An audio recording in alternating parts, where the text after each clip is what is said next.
एक दुनिया में जहां प्यारी अराजकता हावी थी, छोटे छोटे प्यारे बच्चों ने कब्जा करने का एक योजना बनाई।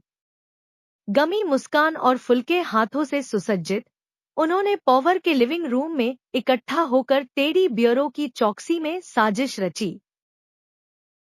खिलौना गाड़ियों के बेड़े के साथ वे बड़े लोगों के पैरों के बीच तेजी से भागे, प्यारा उत्पात मचाते हुए। समझ और सामंजस्य में रोते हुए उन्होंने सबको नाश्ते के समय के लिए अपने काम छोड़ने के लिए मनाया।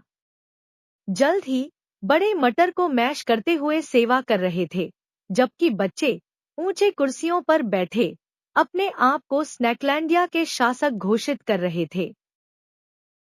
जैसे जैसे नींद का समय करीब आया, शांति बहाल हो गई, जब तक हंसने और चूचू के अगले विद्रोह की बारी नहीं आई।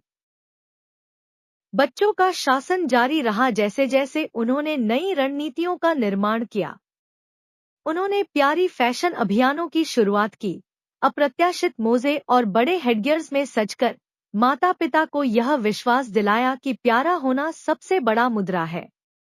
जब आप गले मिल सकते हैं, तो विश्व नेताओं की क्या जरूरत, उनका नारा बन गया। एक दिन उन्होंने ग्रेट कडल इनिशिएटिव की शुरुआत की, जहां किसी को भी बिना मुस्कुराए पकड़ने पर तुरंत हंसते हुए बच्चों के झुंड से घेर लिया जाता था, जिससे मुस्कुराने के अलावा कोई विकल्प नहीं रह जाता था। बड़े अब प्यारेपन के खिलाफ असहाय अनिवार्य खेल डेट्स और नाश्ते के ब्रेक लेने लगे। एक आश्चर्यजनक मोड़ में बच्चों ने अपनी आधिकारिक नीति की घोषणा की, कोई और काम नहीं, केवल खिलौने। बड़े खुशी खुशी सफाई के सामान का व्यापार भवन ब्लॉक्स के लिए करने लगे। जल्द ही विश्व नेताओं को बेबी प्रेसिडेंट्स द्वारा बदल दिया गया। हर एक के हाथ में एक सिप्पी कप और एक क्रेयॉन था।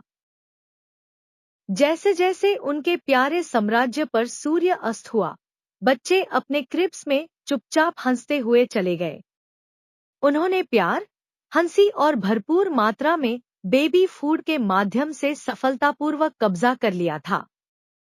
और इस प्रकार छोटे छोटे प्यारे बच्चों द्वारा शासित एक दुनिया की शुरुआत हुई, जहां हर दिन एक खुशी भरा खेल का दिन था, यह साबित करते हुए कि कभी कभी सबसे छोटे जीव सबसे बड़े बदलाव ला सकते हैं।